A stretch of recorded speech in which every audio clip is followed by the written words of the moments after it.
아멘. 우리 성경 봉독합니다. 오늘 말씀은 마태복음 9장 14절입니다. 마태복음 9장 14절부터 17절까지 말씀 함께 합독하시겠습니다.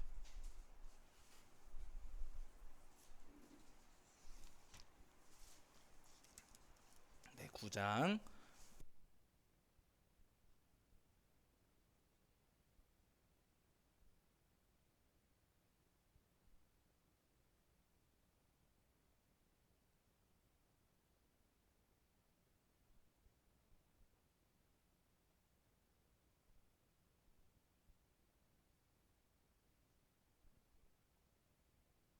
함께 합독하겠습니다. 함께합니다.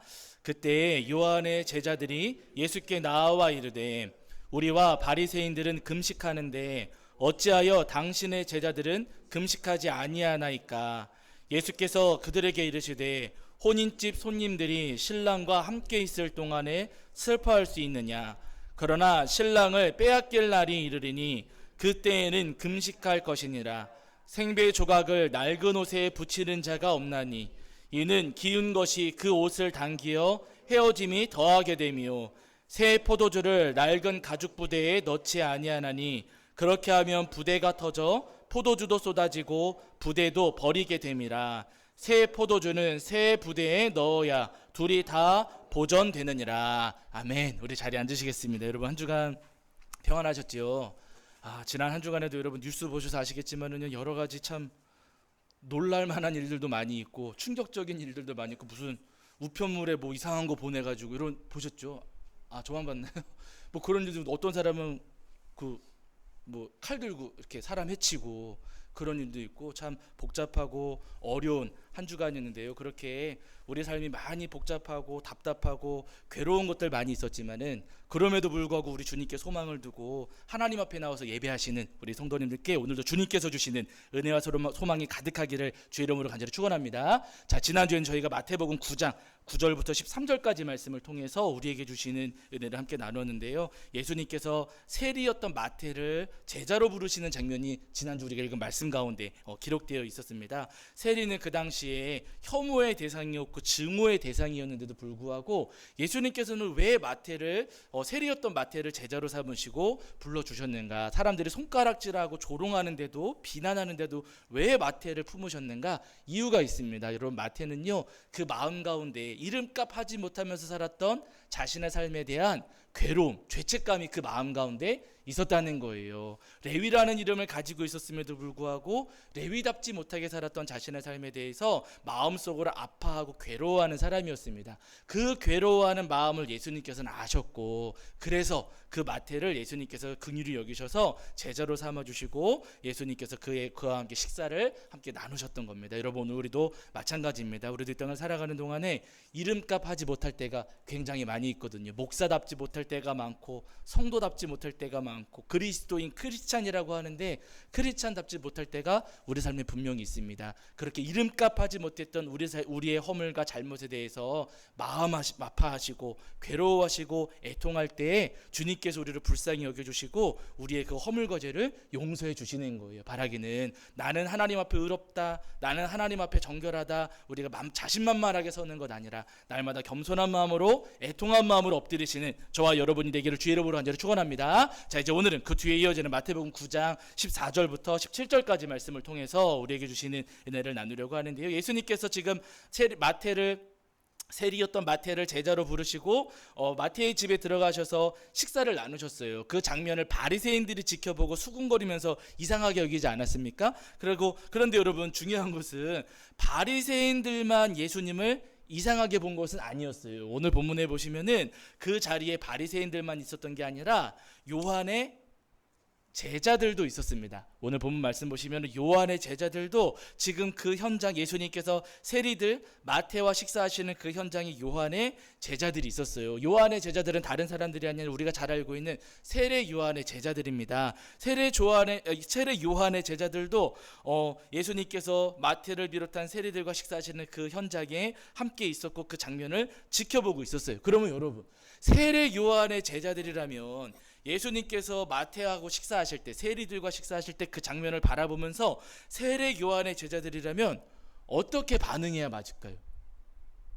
우리는 이제 오늘 본문을 다 읽으셨으니까 어떤 상황이 벌어진지 알고 있지만은, 일단은 여러분, 요한의 제자들이라고 하면은 세례 요한이 예수님을 그리스도로 인정을 했었고, 예수님 오실 길을 예비하고 준비한 사람이라고 인정을 했었고, 거기다가 예수님 자신은 그 신발끈 맬 수도 없는 사람이다, 발끝도 못 따라가는 사람이다 라고 예수님 앞에서 바짝 엎드리지 않았습니까? 그런 요한의 제자들이라면 당연히 예수님을 따르고 예수님 편에 서가지고 바리새인들이 수군거리고 있을 때, 아니 예수님 그런 분 아니다 라고 하면서 예수님 편에 서서 예수님과 함께 그 바리새인들을 대적해야 되지 않겠습니까? 근데 여러분, 오늘 본문 말씀을 보시면은요, 세례 요한의 제자들이 그렇게 반응하지를 않았어요. 오늘 말씀 보시면 여러분, 요한의 제자들이 예수님을 보고서 이렇게 이야기를 합니다. 우리 14절 보실게요. 14절. 자, 9장 14절입니다. 9장 14절. 자, 우리 찾으신 줄 알고 함께 읽겠습니다. 함께 합니다. 시작. 그때 요한의 제자들이 예수께 나와 이르되 우리와 바리새인들은 금식하는데 어찌하여 당신의 제자들은 금식하지 아니하나이까. 아멘. 이렇게 이야기를 합니다. 여러분, 요 14절 읽어보셨을 때 요한의 제자들이 지금 여러분 누구 편에 서 있습니까? 예수님 편에 서 있습니까? 아니면 바리새인 편에 서 있습니까?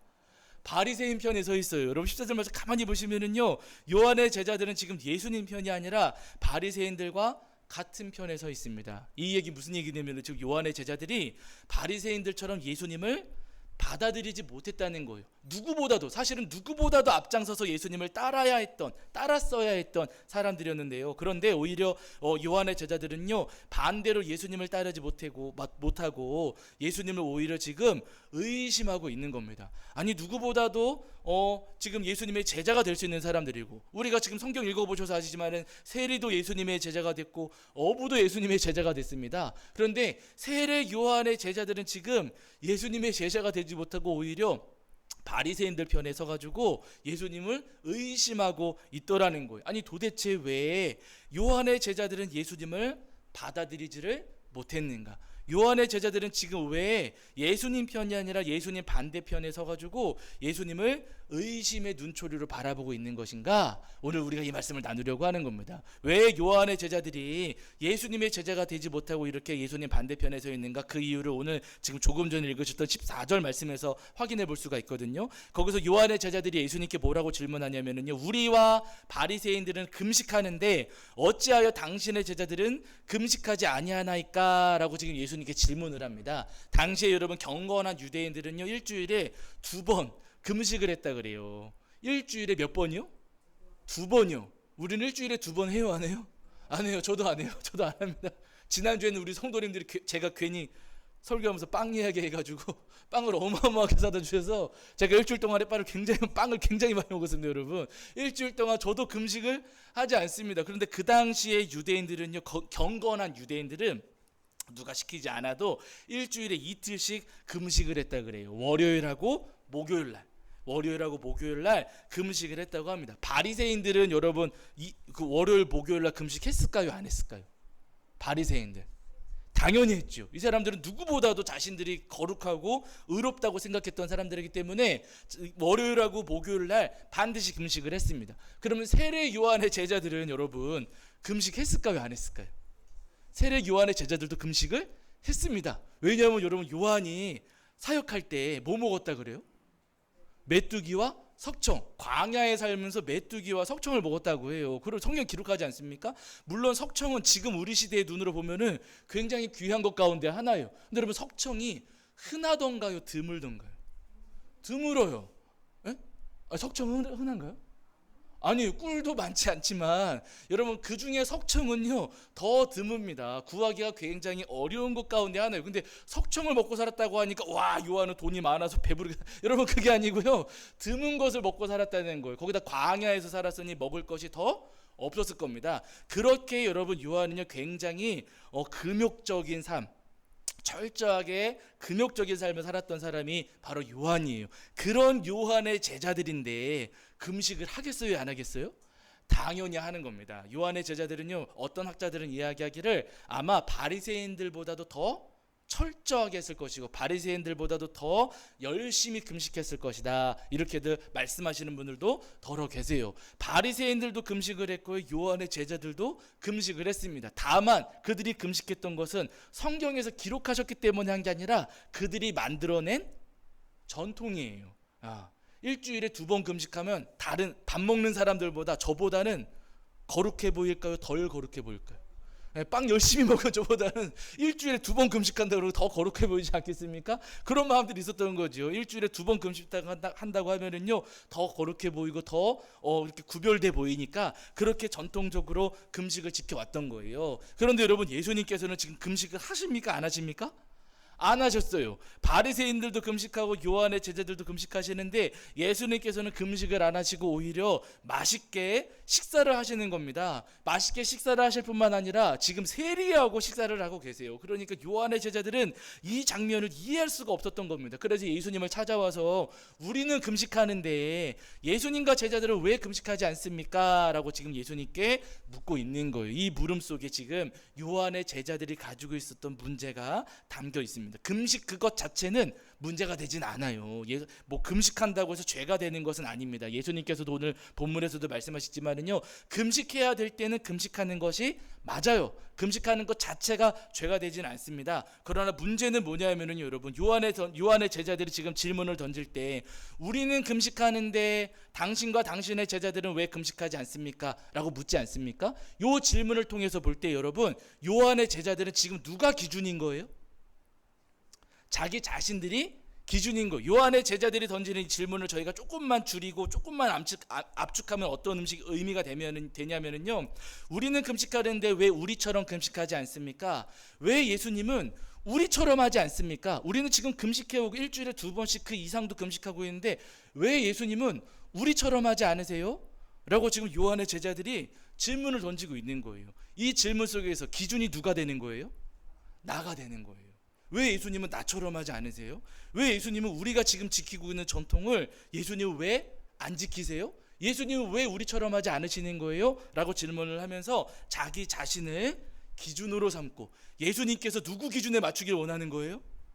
나한테, 우리의 전통에 내가 하고 있는 것에 예수님도 맞추셔야지요. 우리가 이렇게 하고 있으니까 라고 지금 요한의 제자들이 그런 마음을 갖고 있는 겁니다. 요한의 제자들이 왜 예수님의 제자가 되지 못했고, 요한의 제자들이 왜 오히려 예수님 반대편이 지금 바리새인들 편에 서 있는가? 여러분, 다른 게 아니고요, 기준을 예수님께 두는 게 아니라 자기 자신에게 두고, 예수님이 나처럼 되어야 한다는, 내가 따르는 대로 예수님도 나를 따라오셔야 된다고 하는 어리석은 마음을 가졌기 때문에 여러분, 요한의 제자들이 예수님의 제자가 되지 못하고 오히려 반대편에 서고 있는 겁니다. 그런 제자들에게, 요한의 제자들에게 지금 예수님께서 오늘 아주 중요한 말씀, 우리가 잘 알고 계시는 말씀을 하고 계시거든요. 자, 우리 마태복음 9장 우리 16절과 17절 한번 보실게요. 잘 아시는 말씀이지만 우리 이 말씀 한번 읽겠습니다.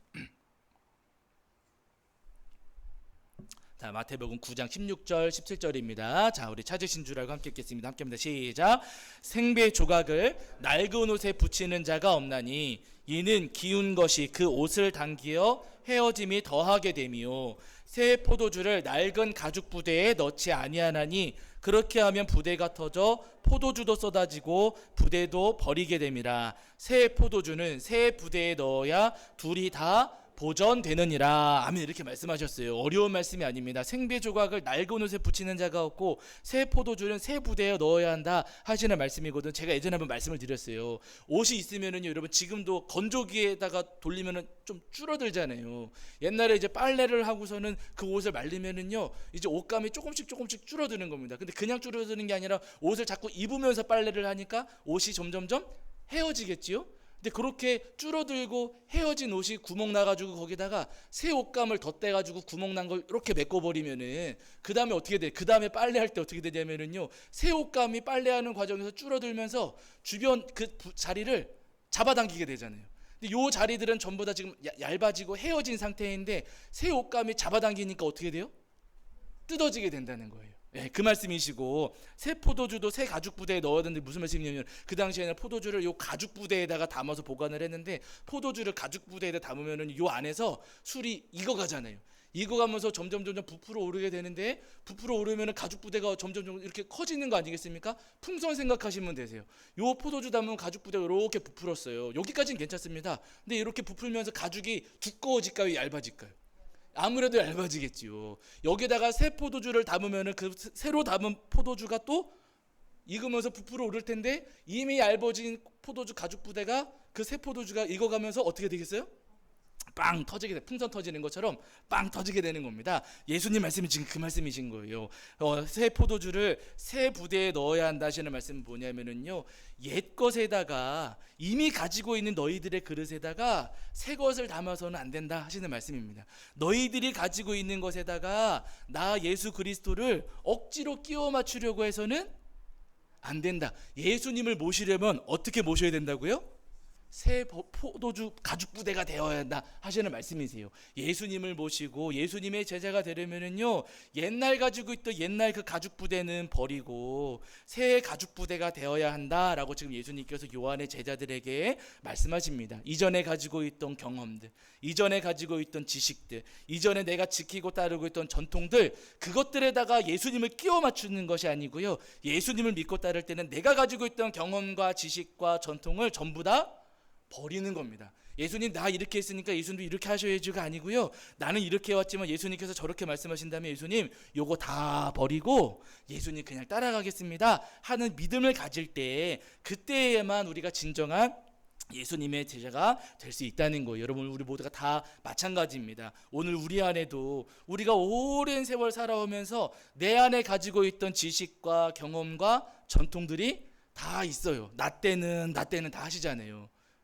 안 그러시나요? 그래서 청년들이 라떼 끓인다 그러지 않습니까? 나 때는 하면서 여러분, 옛날에 경험해왔던 거, 지금까지 지켜오던 나의 가치관과 지식과 경험과 생각들 굉장히 많이 있습니다. 거기에 비추어서 예수님을 바라보려고 하면은요, 여러분, 우리가 예수님의 온전한 제자가 될 수가 없어요. 우리가 진짜 예수님의 제자가 되고 예수님의 부르심을 받는 제자가 되기 위해서는요, 내가 이전에 가지고 있던 지식과 경험과 생각과 가치관들을요 다 버려야 됩니다. 옛날 가지고 있던 낡은 가죽 부대는 버려버리고 새 가죽 부대가 될 때 우리가 예수님의 진정한 제자가 되고 예수님을 온전히 따르는 제자가 될 수 있다는 거예요. 바라기는 이전에 가지고 있던 모든 낡은 부대는 다 버리시고 새 부대에 우리 예수님을 모시는 저와 여러분이 되기를 주 여러분을 간절히 축원합니다. 우리 성도님들이 마가 요한을 기억을 하실 텐데요, 마가 요한의 집이 굉장히 부유했잖아요. 그래가지고 예루살렘에 집을 가지고 있었는데, 그 집이 작은 집이 아니었고 사람들이 모여가지고 예배를 드리고 모임을 가질 수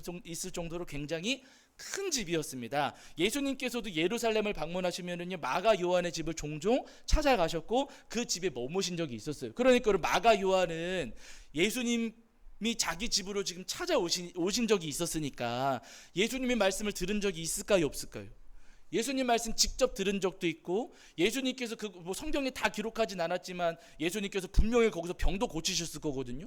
자기 눈앞에서 예수님께서 병 고치시는 장면도 목격을 했을 것이고, 여러 가지 표적과 이적을 현장에서 경험하고 목격한 사람이 마가 요한입니다. 그 마가 요한은 누구보다도 예수님과 가까이 붙어 있었던 사람이었던 것이죠. 그 마가 요한의 삼촌이 잘 아시는 바나바인데, 바나바가 나중에 바울과 함께 전도를 떠날 때 마가 요한을 데리고 함께 전도 여정을 갑니다. 마가 요한도 예수님의 말씀을 들었고 예수님께로부터 여러 가지 은혜를 입었고, 그리고 여러 가지 다양한 경험들이 있으니 전도에 도움이 되겠다라고 생각을 했겠죠. 그래가지고 마가 요한을 데리고 함께 전도 여정을 떠났는데, 잘 아시는 것처럼 밤빌리아의 버가에 갔을 때 어떤 일이 벌어진다고요?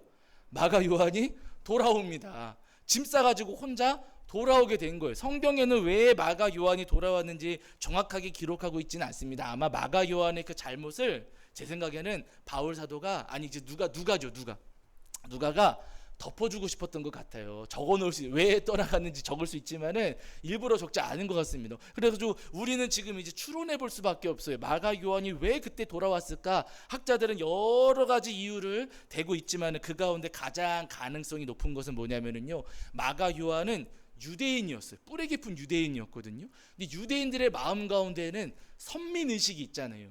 우리는 하나님의 백성이고 이방인들은 하나님의 백성이 아니에요. 우리는 하나님의 백성으로서 구원을 받을 수가 있지만 이방인들은 구원이 아니라 저 사람들은 지옥의 땔감으로 쓰여야 된다라는 생각들이 여러분 그 유대인들의 마음 가운데, 선민 사상 가운데 들어 있거든요. 마가 요한의 마음 가운데도 이 뿌리 깊은 생각이 있었을 것이다라고 학자들이 이야기를 합니다. 유대인이었기 때문에 마가 요한에게도 그런 것들이 있어. 문제는 뭐냐면 바울 사도가 전도를 하실 때 유대인들에게도 전도를 하셨지만은요, 바울 사도는 자신의 입으로 고백하시기를 나는 이방인의 사도다 이렇게 말씀하시거든요. 바울 사도는 유대인과 더불어서 이방인들에게도 함께 전도하셨던 분이세요. 선민의식이 뿌리 깊게 있었던 마가의 입장에서 볼 때 이방인들에게 전도하는 바울 사도가 마음에 들어요, 안 들어요? 마음에 안 들어요. 마음에 안 들면 어떻게 해요? 네? 우리 성도님들은 마음에 안 드시면 어떡하셔요? 그래도 꾹 참고 우리 성도님들은 가시지 마. 우리 성도들은 꾹 참고 가시겠지만 마가 요한은 그러지 못해가지고 마음에 안 드니까 나는 안 해. 그리고 여러분 집으로 돌아가 버린 겁니다. 자기가 가지고 있던 그 가치관, 자기가 가지고 있던 그 생각을 마가 요한이 버리지를 못했어요. 물론 마가 요한이 나중에는 변화되기는 합니다. 그러나 그때까지만 하더라도 마가 요한이요, 자기가 가지고 있던 것을 버리지 못한 바람에 그 옛날 가죽 부대에 예수님을 담으려고 했던 바람에 마가 요한이 그때까지는 온전한 제자, 바른 제자가 될 수가 없었던 거예요. 여러분 우리 모두도 다 마찬가지입니다. 내가 낡은 옷을 벗어버리지 못하면은요, 우리도 우리의 믿음의 여정에서 이탈해 버릴 수가 있어요. 믿음의 경주를 우리가 끝까지 달리고 마지막까지 우리가 예수님의 제자로서 승리하면서 살아가기 위해서는요, 반드시 내가 지금까지 가지고 있었던 낡은 가죽 부대를 전부 다 과감하게 버릴 수 있어야 됩니다. 내 생각과 경험들, 나의 가치관, 내가 지켜왔던, 나 스스로 지켜왔던 그 전통들을 우리가 버리고 예수님을 나의 기준으로 삼을 때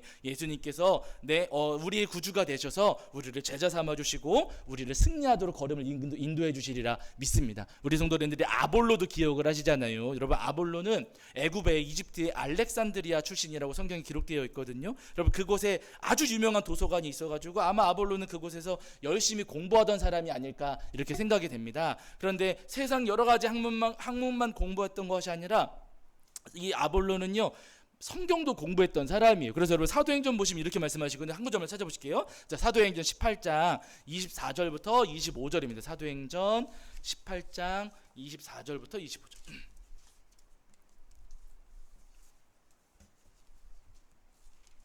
자, 사도행전 18장 24절부터 25절.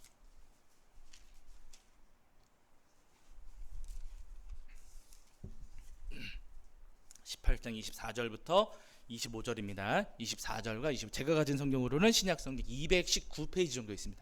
신약 성경 219페이지 정도에 사도행전 18장 24절 25절입니다. 자, 우리 찾으신 줄 알고 읽겠습니다. 함께합니다. 시작. 알렉산드리아에서 난 아볼로라 하는 유대인이 에베소에 이르니 이 사람은 언변이 좋고 성경에 능통한 자라. 그가 일찍이 주의 도를 배워 열심히 예수에 관한 것을 자세히 말하며 가르치나 요한의 세례만 알 따름이라. 아멘. 이렇게 말씀하세요. 아볼로가 성경을 잘 아는 사람이었고 잘 알 뿐만 아니라 가르치는 사람이었습니다. 거기에 더해서 예수님도 알기는 했어요. 근데 중요한 것은 뭐냐면요, 여러분 25절을 보시면은 예수에 관한 것을 자세히 말하며 가르치나 뭐만 안다고요? 요한의 세례만 알 따름이라 이렇게 말씀하고 계세요. 그래서 학자들은 말씀하시기를 아마 아볼로는 세례 요한의 제자일 가능성이 있다.